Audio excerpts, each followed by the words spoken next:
Hello guys, good evening दोस्तों। नमस्कार दोस्तों, मैं आपकी दोस्त सोनिया मौर्य। तो इस इलाहाबाद कैंपस कोचिंग के इस डिजिटल प्लेटफॉर्म पे आप सभी लोगों का बहुत बहुत स्वागत करती हूँ दोस्तों। तो आज हम लोग करंट अफेयर से क्वेश्चन आंसर जो लिए हैं उसके बारे में देखेंगे कि हम लोग जो है मोदी जी अभी कहाँ पे राष्ट्रीय ग्रीन जो हरित हाइड्रोजन है उसकी शुरुआत कहाँ पे किया है, और भी ढेर सारे क्वेश्चंस हैं। तो चलिए देर नहीं करेंगे, इस क्वेश्चंस के बारे में देखते हैं हम लोग कि क्या क्या क्वेश्चंस हैं।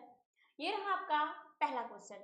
हाल ही में प्रधानमंत्री नरेंद्र मोदी जी ने राष्ट्रीय हरित हाइड्रोजन मिशन के तहत पहले ग्रीन हाइड्रोजन हब की आधारशिला कहाँ पे रखी है। तो अभी मोदी जी ने पहले ग्रीन हाइड्रोजन, ठीक है, मिशन के तहत जो है कहाँ पे इनकी आधारशिला रखी है, हाइड्रोजन हब की आधारशिला कहाँ पे रखी है। कुर्नूल आंध्र प्रदेश, आगरा उत्तर प्रदेश, अनकापल्ली आंध्र प्रदेश, हैदराबाद तेलंगाना। तो ये मोदी जी ने अभी इसका कहाँ पे नींव रखा है या इसका आधारशिला कहाँ पे रखी है। तो मोदी जी ने जो इसकी आधारशिला रखी है वो कहाँ रखी है, आंध्र प्रदेश के अनकापल्ली। ये आंध्र प्रदेश की अनकापल्ली की बात करें तो ये कहाँ पे है, जो आंध्र प्रदेश की राजधानी है। आंध्र प्रदेश की क्या है राजधानी, विशाखापत्तनम। क्या है, विशाखापत्तनम। यहाँ पे ठीक है, विशाखापत्तनम में अनकापल्ली गांव में रखा है। क्या कुछ खास है इसके बारे में देखते हैं। ठीक है, क्या कुछ खास है हरित हाइड्रोजन हब की। तो नरेंद्र मोदी जी ने कब, जनवरी 2025, ध्यान रखिएगा, जनवरी 2025 में हाइड्रोजन मिशन के तहत देश के पहले ग्रीन हाइड्रोजन हब की, ठीक है, शुरुआत कहाँ पे किया है। तो वो आंध्र प्रदेश के विशाखापत्तनम में। ठीक है, विशाखापत्तनम के पास क्या है, अनकापल्ली। अनकापल्ली जो जिला है उस वहां पे एक गांव है, पुदिमदका गांव में रखा गया है। ठीक है, पुदिमदका गांव में, ठीक है, इसकी शुरुआत की गई है। क्या है हाइड्रोजन, ग्रीन हाइड्रोजन क्या है। ग्रीन हाइड्रोजन पारंपरिक ईंधन का एक ऑप्शन माना जा रहा है। ठीक है, जिसे किसी भी व्हीकल में इस्तेमाल किया जा सकता है। जो ग्रीन हाइड्रोजन है ये शून्य उत्सर्जन ईंधन है, यानी ग्रीन हाइड्रोजन से बिल्कुल जो कार्बन का उत्सर्जन होता है बिल्कुल नहीं होगा, बहुत शून्य उत्सर्जन का ईंधन माना जाता है ग्रीन हाइड्रोजन। और यानी इससे कोई भी प्रदूषण नहीं होता है। शून्य उत्सर्जन का मतलब क्या होता है, इससे कोई भी प्रदूषण नहीं होता है। ग्रीन हाइड्रोजन कई प्रकार के होते हैं, ये ग्रीन भी, ग्रे भी होता है, यानी और ब्लू भी होता है, ब्राउन भी होता है और ग्रीन भी होता है। तो ग्रीन हाइड्रोजन मिशन की शुरुआत कहाँ पे की गई है, वो आंध्र प्रदेश में की गई है। ग्रीन हाइड्रोजन बनाने के लिए, ठीक है, किसकी जरूरत पड़ती है, तो सोलर पावर या फिर ब्रिड एनर्जी से प्राप्त जो इलेक्ट्रिसिटी निकलती है, ठीक है, उसका इस्तेमाल करके ग्रीन हाइड्रोजन बनाया जाता है। ठीक है, और आंध्र प्रदेश की बात करें, आंध्र प्रदेश की, तो आंध्र प्रदेश की जो राजधानी है वो कहाँ पे है, अमरावती। ध्यान रखिएगा, आंध्र प्रदेश की राजधानी क्या कहाँ पे है, अमरावती। जबकि यहाँ के मुख्यमंत्री कौन है, चंद्रबाबू नायडू। और यहाँ के राज्यपाल कौन से हैं, अब्दुल नजीर। अब्दुल नजीर यहाँ की राज्यपाल हैं। एक चीज ध्यान रखिएगा, पहले आंध्र प्रदेश की राजधानी हैदराबाद थी, अभी 2024 से इसकी राजधानी कहाँ पे हो गई है, अमरावती। अमरावती। नेक्स्ट क्वेश्चन है, किस देश ने भारतीय उद्योग परिसंघ के पूर्व डीजी तरुण दास को मानद नागरिक पुरस्कार यानी सर्वोच्च सम्मान दिया है। किस देश ने दिया है, जापान ने दिया है, सिंगापुर ने दिया है, मलेशिया ने दिया है या फिर फ्रांस ने दिया है। तो वो कौन से देश है कि जिसने मानद नागरिक पुरस्कार, किस देश का मानद नागरिक पुरस्कार है, सर्वोच्च सम्मान है, ठीक है, जापान, सिंगापुर, मलेशिया या फिर फ्रांस। तो ध्यान रखिएगा, ये किस देश का मानद पुरस्कार है, वो सिंगापुर का है। किसका है, सिंगापुर का। और जो तरुण दास जी हैं ये भारतीय उद्योग परिसंघ के पूर्व, ठीक है, डीसी थे। तो इनको ये पुरस्कार दिया गया, ये पाने वाले दूसरे व्यक्ति हैं।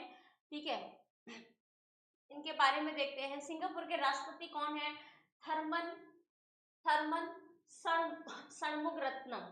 सिंगापुर के राष्ट्रपति कौन है, थर्मन षणमुगरत्नम। इन्होंने 15 जनवरी 2025 को जो भारतीय उद्योग परिसंघ के डीजी हैं, पूर्व महानिदेशक हैं, उनको क्या किया है, सिंगापुर का सर्वोच्च सम्मान दिया है। और सिंगापुर का सर्वोच्च सम्मान क्या है, तो वो है मानद नागरिक पुरस्कार, ठीक है। और तरुण इस सम्मान को पाने वाले कौन से दूसरे भारतीय हैं। देखते हैं इससे पहले किसको मिला था। इससे पहले स्वर्गीय रतन टाटा जी, जिनकी अभी हाल ही में मृत्यु हो गई, उनको ये सम्मान मिल चुका था। सिंगापुर की बात करें तो सिंगापुर बहुत ही सुंदर सिटी है, ठीक है। यहाँ की राजधानी सिंगापुर सिटी है। यहाँ के राष्ट्रपति कौन है, तो यहाँ के राष्ट्रपति हैं थर्मन शनमुगरत्नम है। और यहाँ के जो प्रधानमंत्री हैं लॉरेंस बॉगे है। और यहाँ की मुद्रा क्या है, सिंगापुर डॉलर है। नेक्स्ट क्वेश्चन की तरफ बढ़ते हैं। ये है आपका अगला क्वेश्चन। अभी हाल ही में दादा साहब फाल्के पुरस्कार 2025 किसे प्रदान किया गया।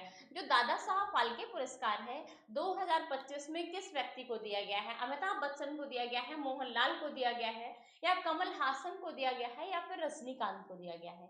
तो 2025 में ध्यान रखिएगा कि जो अभी दादा साहब फाल्के पुरस्कार दिया गया है सितंबर में, ठीक है, ये 2023 का दादा साहब फाल्के पुरस्कार था।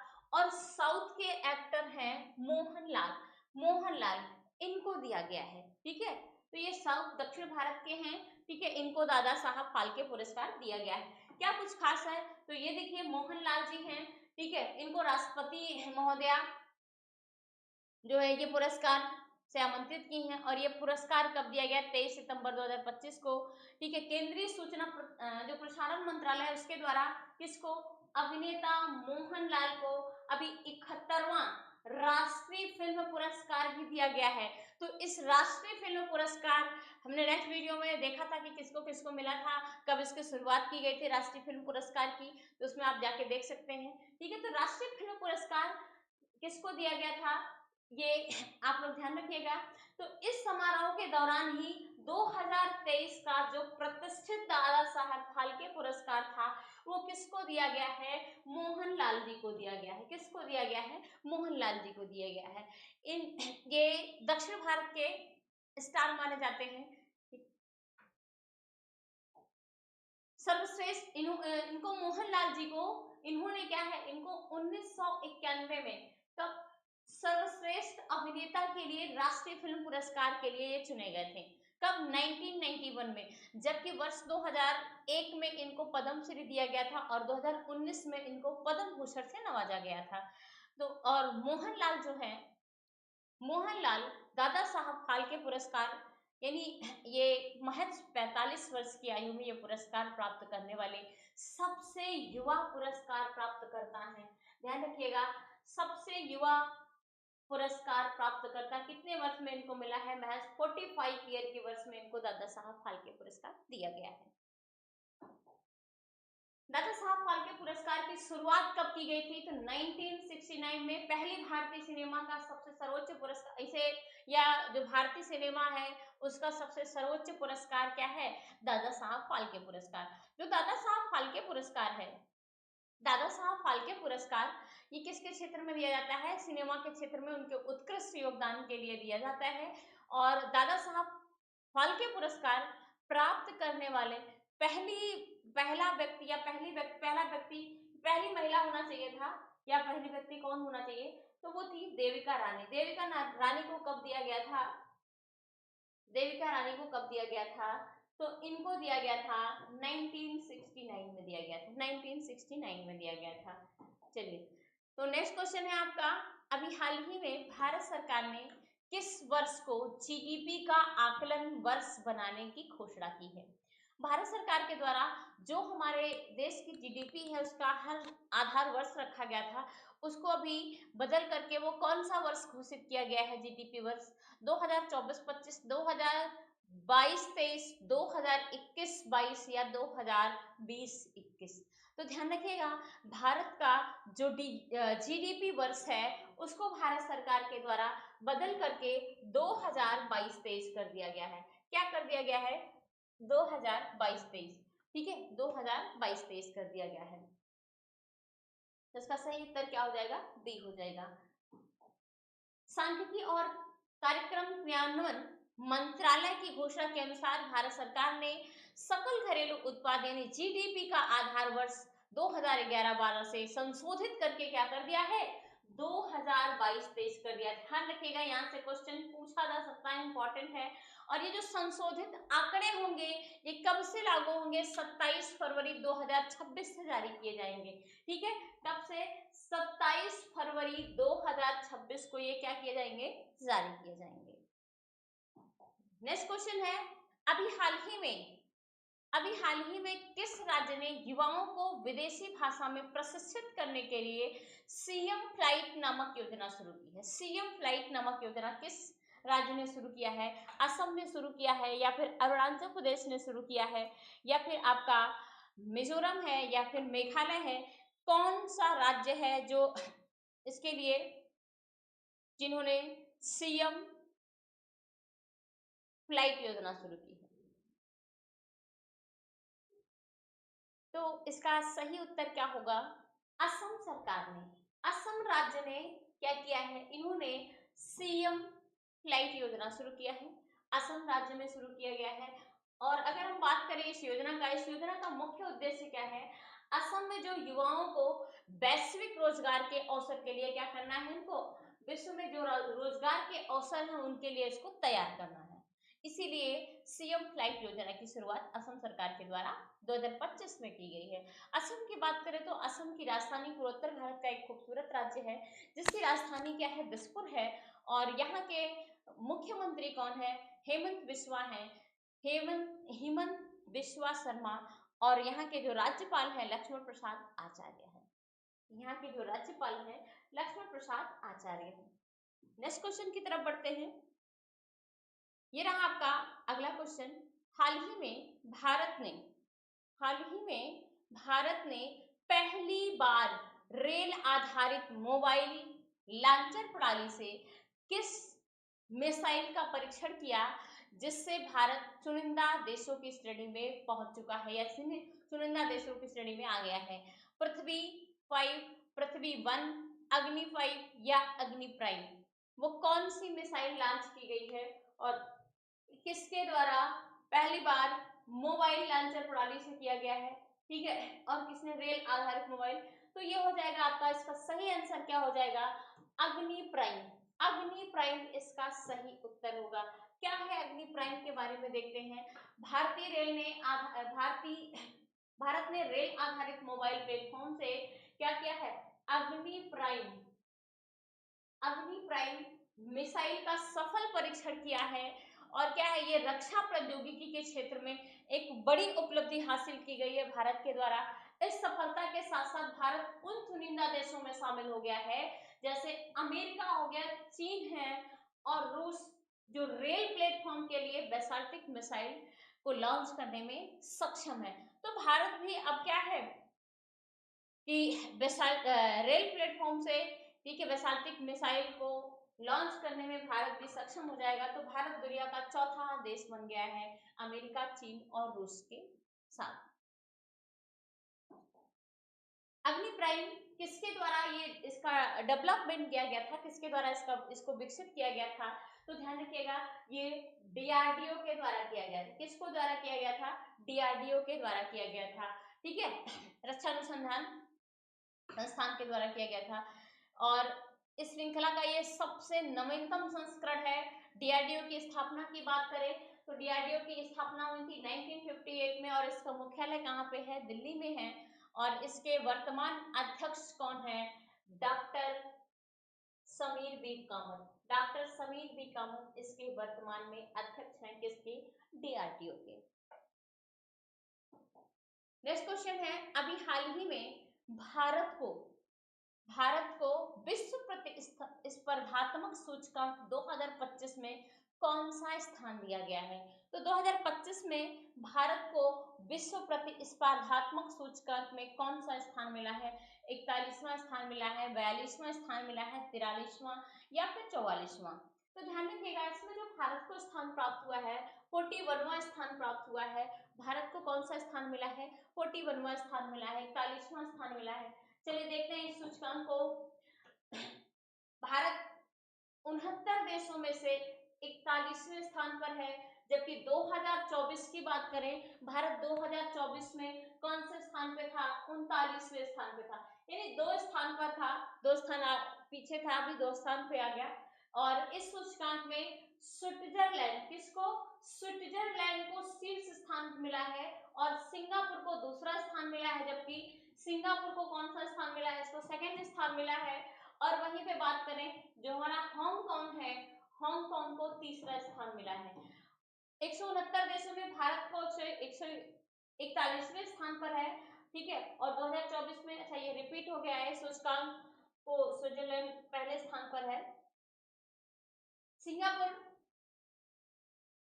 अच्छा इसको जारी कौन करता है, ध्यान रखिएगा, इसको जारी करता है विश्व आर्थिक मंच। विश्व आर्थिक मंच और वैश्विक प्रतिस्पर्धा सूचकांक रिपोर्ट के द्वारा ये प्रकाशित किया जाता है। और ये जो प्रबंधन विकास संस्थान है इसको क्या करता है, संचालित करता है। यह पहली बार कब जारी किया गया था, 1989 में प्रकाशित किया गया था विश्व प्रतिस्पर्धा सूचकांक। अगला क्वेश्चन है वैश्विक शांति सूचकांक। वैश्विक शांति सूचकांक 2025 होना चाहिए, यहाँ पे सॉरी 22 लिख गया है, ये 22 लिख गया, इसको हम 25 कर देते हैं।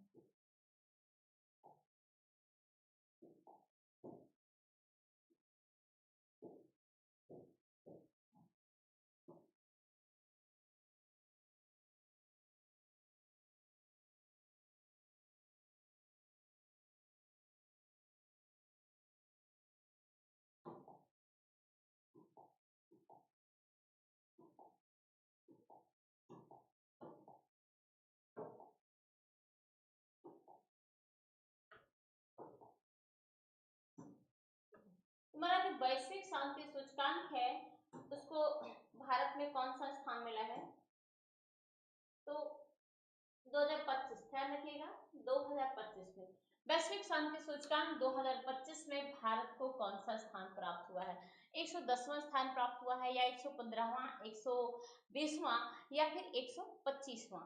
तो ध्यान रखिएगा जो वैश्विक शांति सूचकांक है भारत को जो स्थान प्राप्त हुआ है 115वां स्थान प्राप्त हुआ है, 115वां स्थान प्राप्त हुआ है।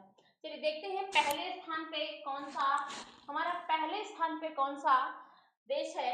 तो पहले स्थान की अगर बात, इस सूचकांक में कितने कुल देश शामिल थे, 163 सदस्य देश शामिल थे, कितने थे 163, जिसमें भारत को कितना 115वां स्थान प्राप्त हुआ है।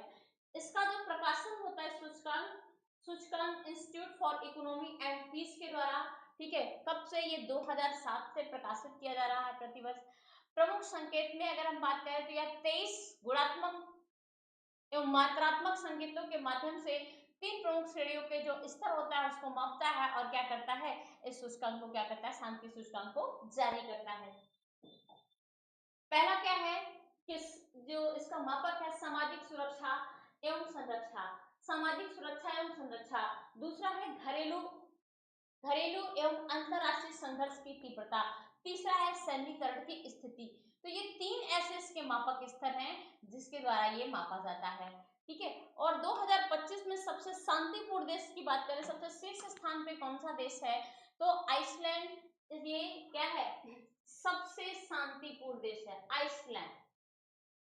जबकि वहीं पे सबसे अंतिम स्थान की बात करें तो सबसे अंतिम स्थान किस देश का है, तो सबसे अंतिम स्थान 163वां किसका है भाई, ध्यान रखने वाली बात है, रूस का है 163वां स्थान। और 162वां स्थान किसका है, यूक्रेन का है।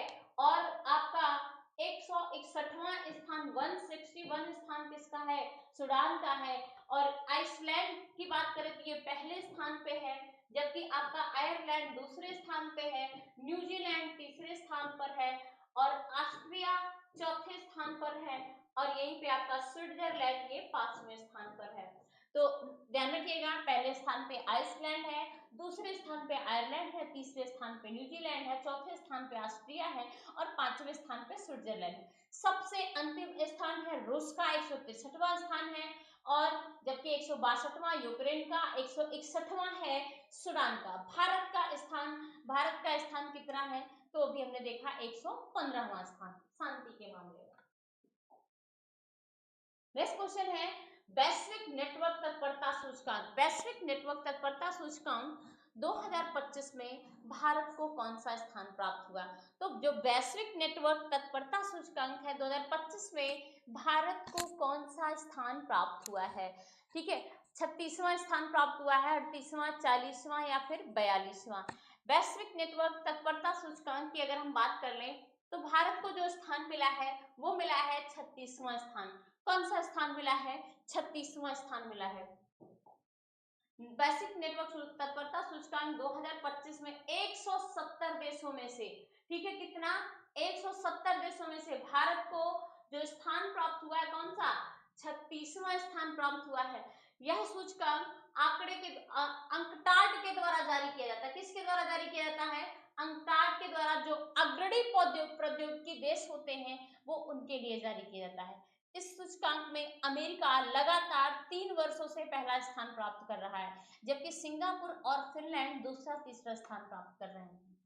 ठीक है, अमेरिका को पहला स्थान और सिंगापुर का वह दूसरा और फिनलैंड को तीसरा स्थान प्राप्त है। नेक्स्ट क्वेश्चन है, अभी हाल ही में पेट्रोलियम एवं प्राकृतिक गैस मंत्रालय ने भारत में कहां पर पहले या भारत में कहां पर पहली बार, भारत में कहां पर पहली बार प्राकृतिक गैस की खोज की घोषणा की है? किस क्षेत्र में? लक्षद्वीप बेसिन क्षेत्र में, अंडमान निकोबार बेसिन क्षेत्र में, दमन द्वीप बेसिन क्षेत्र में या फिर सुंदरबन डेल्टा क्षेत्र में? कहां पे किया है? तो ध्यान रखिएगा, ये अंडमान निकोबार द्वीप समूह जो बेसिन क्षेत्र है, यहाँ पे भारत ने अभी हाल ही में क्या किया है? प्राकृतिक गैस और पेट्रोलियम की खोज की है। अंडमान निकोबार में भी कहाँ पे किया है? तो ध्यान रखिएगा, अंडमान निकोबार में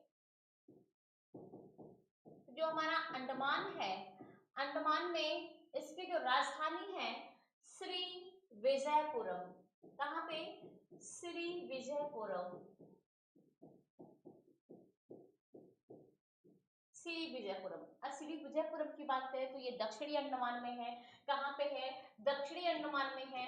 और इसी दक्षिणी अंडमान में ही भारत सरकार के द्वारा क्या किया गया है? अभी पेट्रोलियम प्राकृतिक गैस की खोज की गई है, इसकी खोज की घोषणा की गई है।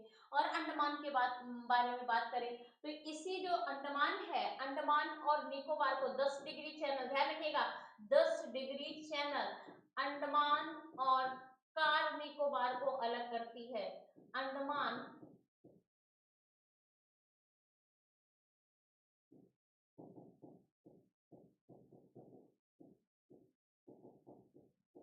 अंडमान और कार निकोबार को क्या करती है? अलग करती है। ये ध्यान रखिएगा, अक्सर क्वेश्चन पूछता है। और जो अंडमान निकोबार द्वीप समूह है, यहीं पे हमारा क्या है? भारत का सबसे दक्षिणतम बिंदु क्या है? इंदिरा पॉइंट। इंदिरा पॉइंट है। और ये इंदिरा पॉइंट कहाँ पे है? ग्रेट निकोबार में है। कहाँ पे है? ग्रेट निकोबार में है। और इसी इंदिरा पॉइंट को क्या कहते हैं? Pygmalion person point. इसका ओल्ड नेम क्या है? पिग्मेलियन परासन पॉइंट है। इंदिरा पॉइंट में ही क्या है? भारत का सबसे दक्षिणी बिंदु है। जबकि भारत का सबसे उत्तरी बिंदु कहाँ पे है? तो वो जम्मू कश्मीर में, ठीक है आपका वो कौन सा इंदिरा कॉल पड़ता है। और सबसे पश्चिमी बिंदु कहाँ पे है? गुजरात में है, ग्वारमोती। सबसे पूर्वी बिंदु अरुणाचल प्रदेश के किबिथु में है। तो इस तरीके से आप ध्यान रखिएगा कि कहाँ पे है। और बात करें हम पेट्रोलियम एवं प्राकृतिक गैस मंत्रालय ने अंडमान निकोबार द्वीप समूह के, ठीक है, पूर्वी तट पे, ठीक है, तटरेखा पे से 17 किलोमीटर दूर श्री विजयपुरम में 2 कुएं यानी प्राकृतिक गैस खोजी गई है पेट्रोलियम एवं प्राकृतिक गैस मंत्रालय के द्वारा। ठीक है, अंडमान निकोबार द्वीप समूह का जो पूर्वी तट है, अच्छा ये रिपीट किया गया है। ओके, नेक्स्ट क्वेश्चन है, अंतरराष्ट्रीय शांति दिवस प्रतिवर्ष किस तिथि को मनाया जाता है? अंतरराष्ट्रीय शांति दिवस प्रतिवर्ष किस तिथि को मनाया जाता है? 20 सितंबर, 21 सितंबर, 22 सितंबर या फिर 24 सितंबर? तो अंतरराष्ट्रीय शांति दिवस कब मनाया जाता है? ध्यान रखिएगा, वो मनाया जाता है आपका 21 सितंबर को मनाया जाता है। कब मनाया जाता है अंतरराष्ट्रीय शांति दिवस? 21 सितंबर।